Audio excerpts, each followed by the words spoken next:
ਇੱਥੇ ਬਹੁਤ ਅੱਛਾ ਹੈ ਨਨਕਾਣਾ ਸਾਹਿਬ ਔਰ ਇੱਥੇ ਦੇ ਲੋਕੀ ਬਹੁਤ ਵੈਲਕਮਿੰਗ ਆ ਨਾਲੇ ਜੇ ਮਤਲਬ ਪਹਿਲਾਂ ਜਦੋਂ 20 ਸਾਲ ਪਹਿਲਾਂ ਆਏ थे ਤਾਂ ਉਹਨਾਂ ਨੇ ਕਦੇ ਵੀ ਖਾਣ ਦੇ ਪੈਸੇ ਨਹੀਂ ਦਿੱਤੇ ਕਿਉਂਕਿ ਇੱਥੇ ਲੋਕਾਂ ਨੇ ਲਿੱਤੇ ਨਹੀਂ ਉਹਨਾਂ ਤੋਂ जब उन्होंने पता लगा कि इंडिया तो आए उन्होंने इतना खिलाया और बिल्कुल भी पैसे नहीं लेते।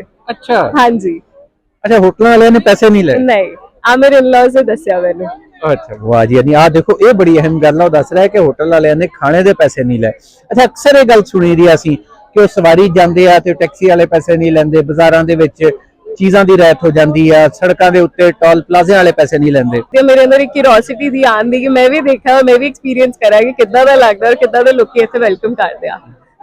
Currently it's very nice. Let's see आगे क्या होंदा है। I'm hoping for all of this. वेलियो मैं तुहाडा प्रौणचारक मियां आसिफ अली ते मेरे नाल इस टाइम मौजूद है एक सरदार कुड़ी तो जानदे आ कित्थों आई है की नाम जी तुहाडा? सान्या कौर। ते कित्थों आए हो? दिल्ली। दिल्ली तो। अच्छा नाम दा की मतलब तुहाडे सान्या दा? कुछ नवा। अच्छा कुछ नवा वाह जी वाह। अच्छा ਇਹਦਾ ਮਤਲਬ ਹੁਣ ਨਾਂ ਜਿਹੜੇ ਆ ਉਧਰ ਵੀ ਨਵੇਂ ਰੱਖਣ ਦਾ ਰਿਵਾਜ ਪੈ ਗਿਆ ਤੇ ਪਹਿਲੀ ਵਾਰੀ ਆਏ ਹੋ? ਹਾਂਜੀ। ਅੱਛਾ ਇਹ ਤੁਹਾਡੇ ਗਲ ਚ ਹਾਰ ਆ ਜਿਹੜਾ? ਹਾਂਜੀ ਆ ਇਹਨਾਂ ਨੇ ਪਾਇਆ ਜਦ ਆਪਾਂ ਪਾਕਿਸਤਾਨ ਐਂਟਰ ਕਰੇ ਤਾਂ ਇਹਨਾਂ ਦੇ ਲੋਕਾਂ ਨੇ ਆ ਪਾਇਆ ਸਾਨੂੰ। ਵਾਹ ਜੀ ਆ ਦੇਖੋ ਜੀ ਗੁਲਾਬ ਦੇ ਫੁੱਲਾਂ ਦੇ ਨਾਲ ਉਹਨਾਂ ਦਾ ਸਵਾਗਤ ਕੀਤਾ ਗਿਆ ਵਾ ਤੇ ਤੁਹਾਨੂੰ ਕਿਹਦਾ ਲੱਗਿਆ ਐਂਟਰੀ ਕੈਸੀ ਲੱਗੀ? ਜੀ ਬਹੁਤ ਵਧੀਆ such a nice warm welcome it was very heartwarming। ਤੇ ਤੁਸੀਂ ਪਹਿਲੀ ਵਾਰੀ ਆਏ ਹੋ? ਹਾਂਜੀ। अच्छा पहले ਤੁਹਾਡਾ ਕਦੋਂ ਦਾ ਪਲਾਨ ਬਣ ਰਿਹਾ ਸੀ ਆਉਣ ਦਾ? it was a sudden plan ਆਇਓ ਜਨਵਰੀ ਮਾ ਜਦ ਸਾਡੇ ਉੱਥੇ ਆ ਨਿਕਲਿਆ ਪਰਚਾ ਕਿ ਫਾਰਮ ਭਰੇ ਜਾ ਰਹੇ ਨੇ ਤਾਂ ਮੈਂ ਤੇ ਮੇਰੇ ਹਸਬੰਡ ਨੇ ਫਾਰਮ ਭਰਤਾ ਤਾਂ ਹੁਣ ਸਾਨੂੰ 2 ਦਿਨ ਪਹਿਲਾਂ ਹੀ ਪਤਾ ਲੱਗਾ ਕਿ ਹੁਣ ਆਪਾਂ ਜਾ ਰਹੇ ਆ। ਅੱਛਾ ਤਾਂ ਹੁਣ ਆ ਗਏ। ਤੇ ਹਸਬੰਡ ਤੁਹਾਡੇ ਨਹੀਂ ਨਜ਼ਰ ਆ ਰਹੇ? ਉਹ ਉੱਥੇ ਸਟੈਂਪ ਲਵਾਉਣ ਗਏ ਆ। ਅੱਛਾ ਉਧਰ ਯਾਨੀ ਕਿ ਪਛਾਣ ਪੱਤਰ। ਹਾਂਜੀ। ਅੱਛਾ ਐਂਟਰੀ ਕਰਾਉਣ ਗਏ। ਅੱਛਾ ਤੁਸੀਂ ਪਾਕਿਸਤਾਨ ਦੇ ਬਾਰੇ ਚ ਆਏ ਤੇ ਹੁਣ ਤੇ ਅੱਗੇ ਦੇਖੋਗੇ ਕੁਝ ਦਿਨ ਰੁਕੋਗੇ ਪਹਿਲੇ ਕੀ ਸੁਣਦੇ ਸੀਗੇ ਜਿਹੜਾ ਆਮ ਇੱਕ ਰੂਟੀਨ ਦੇ ਵਿੱਚ ਪਾਕਿਸਤਾਨ ਦੇ ਬਾਰੇ ਚ ਕੀ ਤਾਸੁਰ ਹੈ?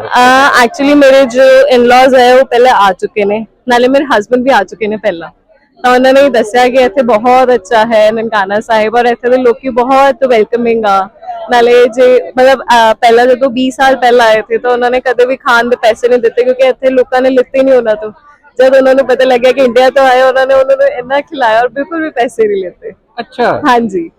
अच्छा होटल वाले ने पैसे नहीं ले? नहीं आ मेरे इन-लॉज ने दस्या मैंने। अच्छा वाह जी यानी आ देखो ये बड़ी अहम गल है दस रहा है कि होटल वाले ने खाने दे पैसे नहीं ले।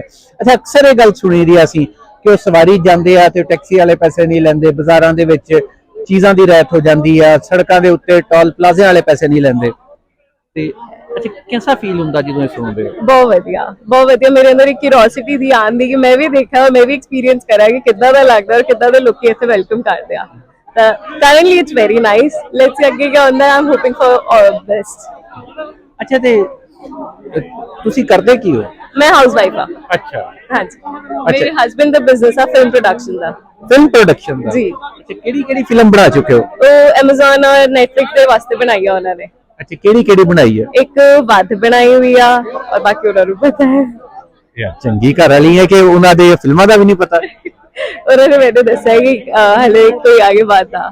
ਅੱਛਾ ਬਾਕੀ ਹੋਰ ਕੁਝ ਪ੍ਰੋਜੈਕਟਸ ਚੱਲ ਰਿਹਾ ਉਹ ਡਿਸਕਲੋਜ਼ ਨਹੀਂ ਕਰ ਸਕਦੇ ਹਲੇ ਕੁਝ ਉਹ ਜਿਹੜੇ ਚੱਲ ਰਿਹਾ ਉਹ ਤਾਂ ਨਹੀਂ ਕਰ ਸਕਦੇ। ਹਾਂਜੀ। ਅੱਛਾ ਤੇ ਉਹਨਾਂ ਦੀਆਂ ਕੈਸੀਆਂ ਹੁੰਦੀਆਂ ਜਿਹੜੀਆਂ ਫਿਲਮਾਂ ਉਹਨਾਂ ਨੇ ਬਣਾਈਆਂ ਤੁਹਾਡੀ ਨਜ਼ਰ ਦੇ ਨਾਲ? ਬਹੁਤ ਅੱਛੀ ਰੀਅਲ ਬੇਸ ਸਟੋਰੀਜ਼ ਹੁੰਦੀਆਂ। ਅੱਛਾ ਆਲ ਇਨ ਆਲ ਇਟਸ ਵੈਰੀ ਗੁੱਡ। ਨਾਮ ਕੀ ਹੈ ਤੁਹਾਡੇ ਹਸਬੰਡ ਦਾ? ਮਨਜੀਤ ਸਿੰਘ। ਮਨਜੀਤ ਸਿੰਘ ਚਲੋ ਇਹ ਵੀ ਬੜੀ ਅੱਛੀ ਗੱਲ ਹੈ ਕਿ ਫਿਲਮ ਪ੍ਰੋਡਕਸ਼ਨ ਵਾਲੇ ਤੇ ਅੱਛਾ ਤੇ ਉਹਨਾਂ ਨੇ ਟੌਪਿਕ ਕਿਹੜਾ ਸੀਗਾ ਜਿਹੜਾ ਉਹਨਾਂ ਨੇ ਲਾਸਟ ਟਾਈਮ ਫਿਲਮ ਬਣਾਈ ਸੀ? ਕ੍ਰਾਈਮ। ਅੱਛਾ ਕ੍ਰਾਈਮ ਸਟੋਰੀ ਬਣਾਈ ਸੀ। ਚਲੋ ਇਹਦੇ ਵਿੱਚ ਇਹ ਵੀ ਬੜੀ ਗੱਲ ਆ ਤੇ ਅੱਛਾ ਚਲੋ ਜੇ ਆਉਂਦੇ ਆ ਤੇ ਉਹਨਾਂ ਨਾਲ ਵੀ ਅਸੀਂ ਗੱਲ ਕਰਦੇ ਆ ਤੇ ਤੁਹਾਨੂੰ ਜਿਹੜਾ ਵਾ ਆਪ ਫਿਲਮਾਂ 'ਚ ਵੀ ਦਿਲਚਸਪੀ ਹੈ ਦੇਖਣ 'ਚ? ਪਹਿਲਾਂ ਨਹੀਂ ਸੀ ਬਟ ਵਿਆਹ ਤੋਂ ਬਾਅਦ ਹੋਣ ਲੱਗ ਗਈ ਕਿਉਂਕਿ ਮੇਰੇ ਹਸਬੰਡ ਇਸ ਬਿਜ਼ਨਸ ਤੋਂ ਹਾਂ ਤਾਂ ਹੁਣ ਮੈਨੂੰ ਉਹ ਫਿਲਮਾਂ ਦਿਖਾਉਂਦੇ ਆ ਘੁਮਾਣ ਲੈ ਕੇ ਜਾਂਦੇ ਆ ਕਿ ਆ ਵੀ ਦਿਖਾਉਂਦੇ ਕਿ ਆ ਵੀ ਮੈਂ ਬਣਾਈ ਉਹ ਵੀ ਮੈਂ ਬਣਾਈ ਤਾਂ ਹੁਣ ਮੈਨੂੰ ਇੰਟਰਸਟ ਹੈ ਪਰ ਚਾਰ ਨਾਮ ਹੀ ਯਾਦ ਕਰ ਲੈਣਾ ਉਹਨਾਂ ਦੀਆਂ ਫਿਲਮਾਂ ਦੇ। ਆਈ ਮੇਰੀ ਗਲਤੀ ਆ ਕਿ ਮੈਂ ਕਰ ਨਹੀਂ ਪਾਈ। ਹੁਣ ਕੋਈ ਪੁੱਛ ਲਵੇ ਰਾਜ ਵੀ ਕਿ ਕਿਹੜੀਆਂ ਫਿਲਮਾਂ ਬਣਾਈਆਂ ਵਾ ਉਹ ਆਈ ਤਾਂ ਹੈ ਮੇਰੀ ਮਿਸਟੇਕ ਆ ਹੁਣ ਆਓਗੇ ਤਾਂ ਹੁਣ ਮੈਂ ਪੁੱਛੂਗਾ ਹੁਣ ਮੈਂ ਯਾਦ ਕਰਕੇ ਰੱਖੂਗੀ ਕਿਹੜੀ ਫਿਲਮਾਂ ਬਣਾਈਆਂ ਉਹਨਾਂ ਨੇ। ਅੱਛਾ ਤੇ ਪਾਕਿਸਤਾਨ ਦਾ ਤੁਹਾਨੂੰ ਕਿਹੜੀ ਚੀਜ਼ ਜਿਹੜੀ ਆ ਕਿਹੜੀ ਗੱਲ ਪਸੰਦ ਆ? ਹਲੇ ਤਾਂ ਹਾਰਟਵਾਰਮਿੰਗ ਵੈਲਕਮ ਜਿਹੜਾ ਕਰਿਆ ਮੈਨੂੰ ਤਾਂ ਉਹ ਬਹੁਤ ਪਸੰਦ ਆਇਆ ਨਾਲੇ ਇੱਥੇ ਕੀ ਕਹਿੰਦੇ ਜਦ ਇਮੀਗ੍ਰੇਸ਼ਨ ਹੋ ਰਿਹਾ ਤਾਂ ਵੀ ਉਹ ਬਹੁਤ ਹਸਮੁਖ ਜਿਹੇ ਥੇ ਔਰ ਉਹਨਾਂ ਨੇ ਬਹੁਤ ਅੱਛੇ ਨਾਲ ਗੱਲ ਕਰੀ ਸਾਰਾ ਕੁਝ ਇੰਸਟਰਕਟ ਕਰਿਆ ਕਿੱਦਾਂ ਕਰਨਾ ਹੈ। ਅੱਛਾ, ਇਹ ਗੱਲ ਤਾਂ ਹੈ, ਪਾਕਿਸਤਾਨੀ ਰਹਿੰਦੇ ਰਿਲੈਕਸ ਆ, ਹੱਸਦੇ ਰਹਿੰਦੇ ਆ, ਖੁਸ਼ ਰਹਿੰਦੇ ਆ, ਔਰ ਇਹੀ ਵਜ੍ਹਾ ਕਿ ਪਾਕਿਸਤਾਨ ਦੇ ਲੋਕ ਜਿਹੜੇ ਆ ਕਿਸੇ ਵੀ ਕਿਸਮ ਦੀ ਮੁਸ਼ਕਲ 'ਚ ਵੀ ਪਰੇਸ਼ਾਨ ਨਹੀਂ ਹੁੰਦੇ। ਹਾਂਜੀ, ਤੇ ਬਹਰਹਾਲ ਬੜਾ ਅੱਛਾ ਲੱਗਿਆ ਤੁਸੀਂ ਆਏ ਹੋ। ਬਾਕੀ ਹੁਣ ਘੁੰਮੋ, ਤੁਸੀਂ ਵਾਪਸ ਜਾਓਗੇ ਫਿਰ ਤੁਹਾਡੇ ਨਾਲ ਗੱਲ ਕਰਾਂਗੇ।